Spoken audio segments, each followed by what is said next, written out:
Hey, and welcome back. We're here with Zelda Greenberg, who is a Jacksonville native. She's a seasoned real estate professional and a local business leader, and she is all about timely communication. She's all about networking, and she is someone who serves the greater Jacksonville, St. John's, Nocatee, and Orange Park communities. And she has all these different skills, right? There's the real estate, there's the podcasting. We all have to wear multiple hats. So Zelda is going to tell us what she's all about as far as a keynote speaker and about her tips with networking and so much more. So Zelda, glad to be speaking with you.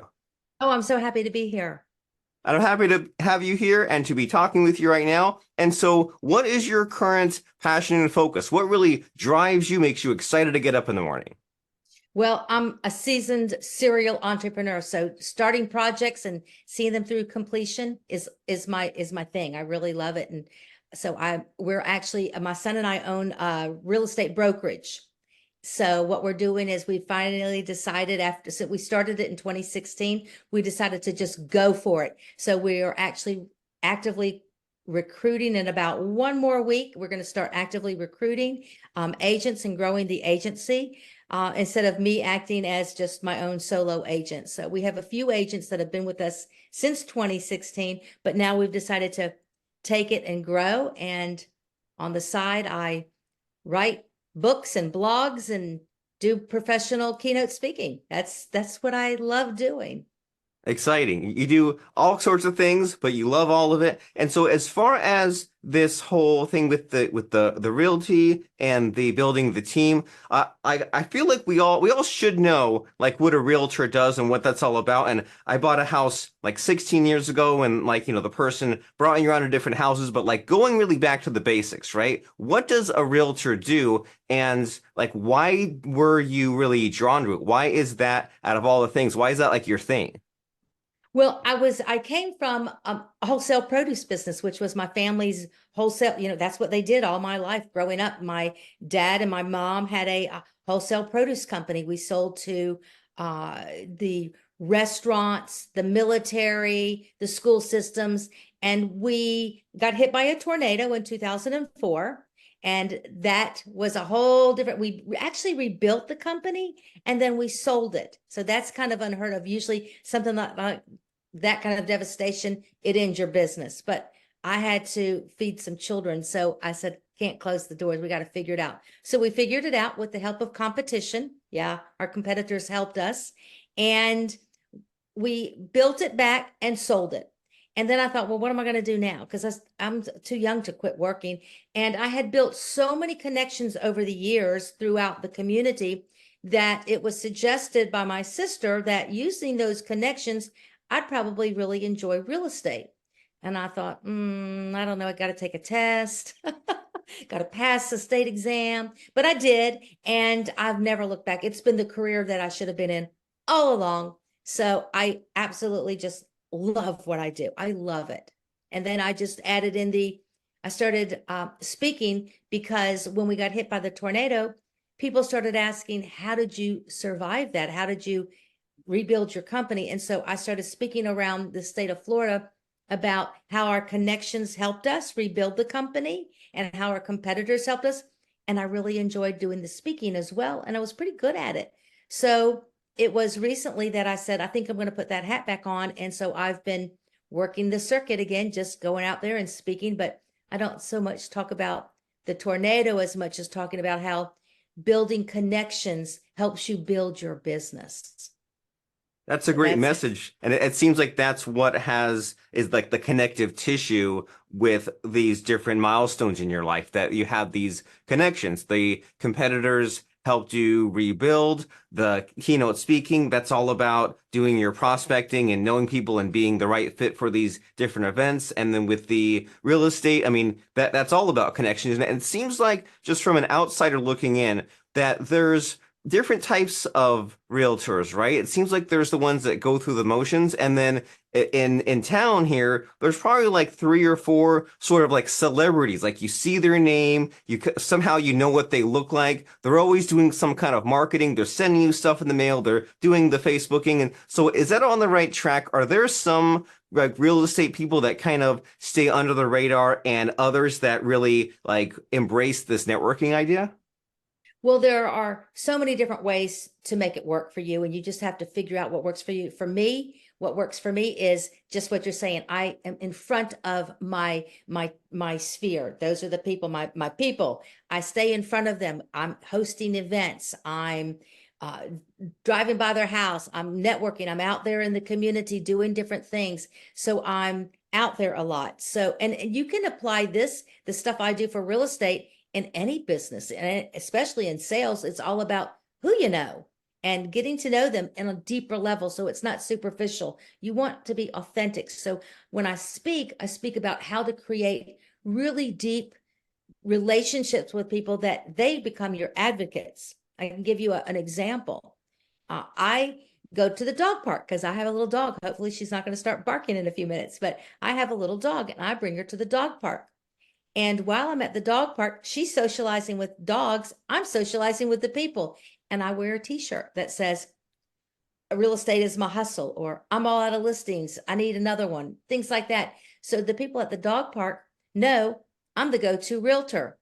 And I get customers calling me from the dog park that said, hey, Zelda, I need you to sell my house, or I need to buy a house, or my daughter needs a house. And can you help us? So there's so many ways, but it's all about building those connections. I like that a lot. And I think that what I find frustrating up until a few years ago is that there are some people that are naturally friendly and naturally social, and they just can't help but gather up friends everywhere they go. And then I think to myself, like, how can I learn that? And what's helped me is to kind of play these mind games on me and say, like, well, okay, have I checked in with X number of people this week? Or can I just like send that one message to that one person? Or can I kind of force myself to get in an awkward social situation because I know that the alternative is then when I then later on need some sort of connection of any kind, then I'll be like wishing I had done the awkward thing in the past. So do you have any sort of advice along those lines to help the rest of us to kind of get to your level and to be more like deliberate and consistent with our networking? Any ideas? I go to networking events and it's strategic. So yes, I'm friendly and all that, but it's strategic. So here's a tip that you can do when you're in those awkward positions where you just don't want to be there. You're going to a networking, you might know one person, or you might know nobody. And so you're like, what do I do now? I play a head game. I pretend I'm the hostess. And I just put on a big smile and I go up to people and I go, hi, how are you? I'm Zelda. What is your name? What do you do? And then if somebody, I try to introduce them to someone else, because sometimes you get in those situations and you're stuck with the person and you can't get rid of them and you want to move along as well. So you bring someone else into the fold and say, and you introduce them to each other, and then you step away. So I always say, pretend you're the host or the hostess, and you go in with that mindset. That's wonderful. That's a great mind game. And I'm always looking for little activities, little exercises like that, because as you know, it's not just one head game. It's, your brain will always be finding ways to talk yourself out of it and play it safe and just go in a corner and just let that one person who latch onto you for the whole networking of it and ruin your reason for going. So that's great. So act like the hostess or the host, and see who you can talk to and who you can introduce, and just be someone that is mingling basically. And so as far as then you are doing this keynote speaking, and again, my understanding of a keynote speaker is that when there's an event, there's the person that speaks first and is kind of like the lead speaker and kicks things off and sets the stage for everything else that's going to be spoken at a conference. And that's my own like personal made up definition. But what would you say is a keynote speaker, and how did you get into that? So I got into it back in the tornado days, when I started getting asked out of the random, would you please speak to us? And I spoke all over the state. And so I didn't want to just get up there and talk from the from the cuff. So I created speeches, and I would tell them my tornado story, what happened and how we survived it, and how I learned that there were 7 actions that I discovered along the way of how you become resilient. And they're in my first book, which is called The Art of Bouncing Back. And that was just sort of one of the things I did to recover from that. It was, you're right.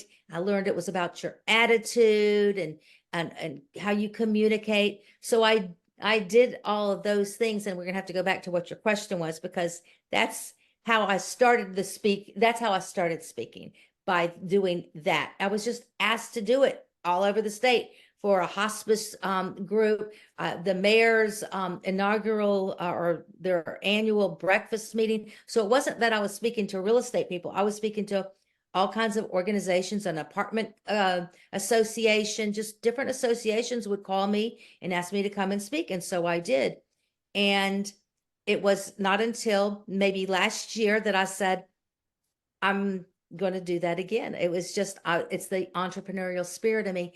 And I knew that that all of the things that I have learned, I mean, over the last, from 2004 to 24, it was really about building connections. Those are the things that fuel your business, no matter what business you're in. It's how you build those connections and you make them solid, so that those people that you meet, while they may not be the person who's going to do the business with you, they become your advocates, and they're the ones who are sending you referrals, because the name of the game in most sales is referral, referral, referral.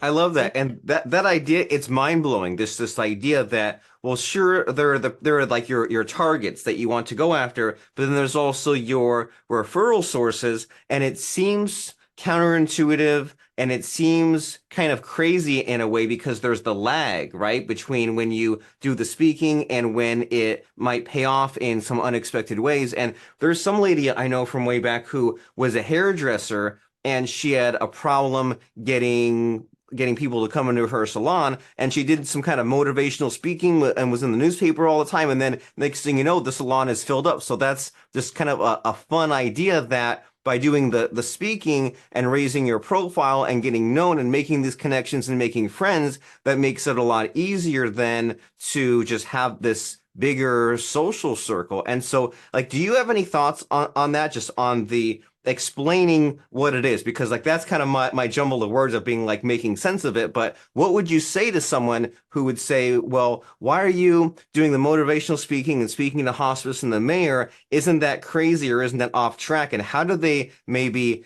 keep the excitement alive? Because there's a lot of work to be done, right? A lot of speaking, a lot of things that maybe don't pay off till later. So how do we motivate someone to push through and keep doing this? Well, for me, like I said, I'm just a serial entrepreneur. And it was just another avenue for me to get in front of people, just like what you said. That was not crazy thinking, what you just said. It wasn't crazy.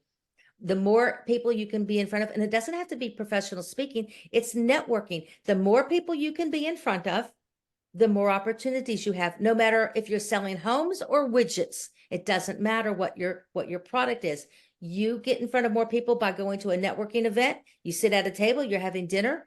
That's better than 1-to-1. So now you have maybe 6 people that you have at the table.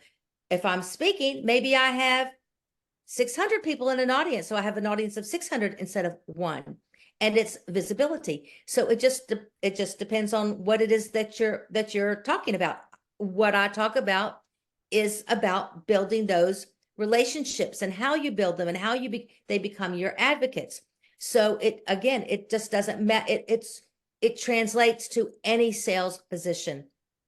It relates. So it's just being in front of people, whether you're networking, whether you're having dinner with somebody at a table, or maybe you're going out with your friends. I tell people that I have children who have children, so I have grandkids, and they meet people on a soccer field. So go to soccer, and you're talking to the parents on the sidelines. Afterwards, what do these people do? They all go to pizza and beer. Okay, well, the kids are eating their pizza and having their soft drinks, and you're drinking your beer with the adults. And hey, what do? You just have a conversation. You get to know them. You have things in common.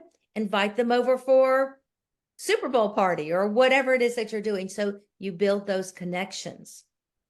I think this is a great message, and it's something that we especially need to hear now because it seems like there's so many just obstacles stacked against us, right? With the smartphones and the social media and the pandemic, and then there's like the they call it the third place has gone away, right? Where you used to be able to go to the shopping mall, but then now there's just like the tiny coffee shop instead. So sometimes there's some of these locations don't easily present themselves as they might have in the previous decades or in the previous ages because you go to school, you're in classes, your friends are built in, but then when you do the adulting, then maybe you do need to force yourself and go to those soccer games, even if you maybe don't feel like it, or go to these networking events because you still need the people, but maybe we have to work maybe like 20% more than we did previously. And I want to make sure that we get to some of your content because you're a professional speaker and speakers love like their best material. And I know that you had some sort of a 12 tips for networking, but what do you feel like in these last few minutes? Is there like a really good nugget or is there a really like big idea that you feel like sharing with us today? Well, I think I've given you a whole bunch of nuggets there, but Yeah. yeah, so you can actually on my website, which should be live this afternoon, actually, it's going to be there's you can get you can get all 12 of the tips, but truly it's really being authentic. People know when you're fake. They know when you're fake. So you have to be real. You're not going to connect with everybody. Everybody's not going to connect with each other. It's just human nature. Some people you like, some you don't, whatever, but you just move on and you find the ones that you can connect with and build a solid relationship with them. You know, be friendly, invite them to your place, their place, meet up at the playground. If someone's child has been recognized for something, congratulate the parent, congratulate the child. Do things like that that are meaningful, that show that you really do care and that you really do connect with them rather than just ignoring the situation. Connect with people. Connect with people, give congratulations, give thanks. And when you speak it sounds so simple, but then when you're in a situation, it's easy to forget these really simple tips. And it seems like they're things that were taught to us from like Mr. Rogers or taught to us in school, just being a decent person. But then when you become an adult and you get so just wrapped up in the day-to-day life, it's easy to forget some of these just very simple, important lessons. And Yeah. speaking of taking action and keeping things simple and doing what we need to do, let's talk about you and your website and some next steps here. So if someone says, I was really amazed with Zelda's message of being a people person and being social and helping out and everything else, and I want to find out more of what she's about, because we just said that you did the speaking and that got you more attention. So this is more of that in action, right? So in the process of getting you more attention, what's the next step? What's the call to action? What's the website for you? So the website is zeldaspeaking.com. That's just that simple. That's where I have all of my information about my speaking, and I would love an opportunity to speak. And I have a website for my real estate if somebody's interested in that. And I'm connected to realtors all over the country. So I have people that I refer to in California, in South Florida, in New Jersey, Texas, all over. So if somebody needs a great realtor, I can help you vet that. And that is gozelda.com. It's like GoDaddy, but I'm GoZelda. So that was pretty cool that I got that website. And that's really it. My next steps are I'm going to continue to build our corporate, our Legacy Realty Group North Florida, our brokerage, and help people with homes. And my big passion right this minute is getting out there to speak to more audiences and the Inc. 500 companies on how your teams can build really solid connections so that they can grow the business. I love that all around. So you said that gozelda.com is the realty site. And as you said, because you are a connector, you're a relationship person, even if someone is not in that North Florida area, then you can connect them with someone that's in their area. And then you said that the speaking site is zeldaspeaks.com. And if you're an Inc. 500 or similar company and you want to have Zelda speak to you about these connections, about team building, because it's so important, because you can have the best processes and budget and technology in the world, but if those team connections are toxic, dysfunctional, then that's no good, and you'll be just really blocked because you'll have all these resources and you'll say, why is my team not performing? Why is the project not working? Why is the company struggling? Because the teamwork is not there. So Zelda is your person to get your teamwork back on track and to point out some of these obvious but also non-obvious things that just should be done with you and your team. So zeldaspeaks.com is the website for that.